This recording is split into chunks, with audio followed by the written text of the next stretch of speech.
The corporate success cycle. You may have asked yourself, how do organizations succeed and go on succeeding in the long term to build competitive advantage and sustainability? You may be thinking, how could I get my business to address the issues that these other organizations address so successfully? Well, there are 8 issues that I would suggest to you that you need to focus on to build a long-term successful business. The first one is vision. You need a clear vision for your business. A vision is a picture or a statement of a preferred future. Do you know what you are trying to create? Can you describe it? And can you communicate it to others so that they buy into it?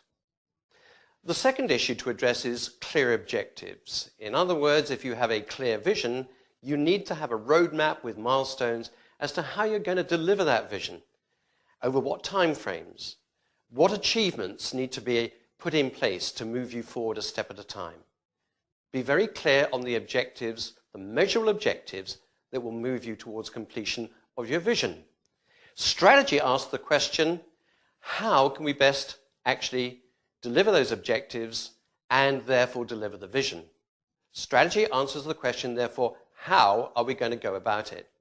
Strategy requires a plan, and that plan needs to be built on the vision and objectives, and it chooses the best option to deliver success. The next issue to think about is that of resources. In other words, what we're saying is, what resources do we require? Finance, people, systems, technology, machinery, equipment, premises, all of those things in order to actually go forward and achieve success. The next key issue to think about is that of the structure of your organization and the systems that you put around it. In other words, how is it best to structure your organization? And how are you going to put management information systems and technical systems around those structures to ensure that you are working successfully every day? The next key issue to think about is that of knowledge and skills of your people. Do they have the required knowledge and skills to actually deliver in their job at their level what is required of them? It raises the issue, of course, what training will they require? The next key issue is that of leadership and management, both skills and style.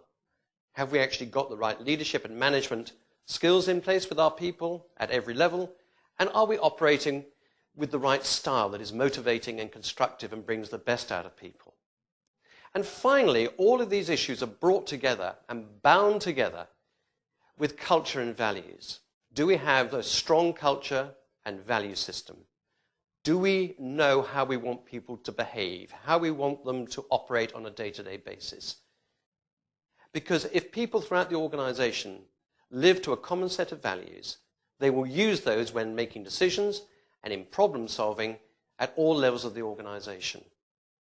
It's the glue that holds the whole piece together. So, the corporate success cycle. Get your vision clear, put in place clear objectives, make sure you have a really good strategy, make sure that strategy is properly resourced, put your people in the right structures and put the right management information systems and technical systems around them, make sure they are skilled up and are knowledgeable to actually do the job at their level, lead them with the right skills and management style, and obviously, as a result of all of these things, if you then can bind all of that together with clear culture and values, and you walk the talk, you live out those values, you have a very successful organization.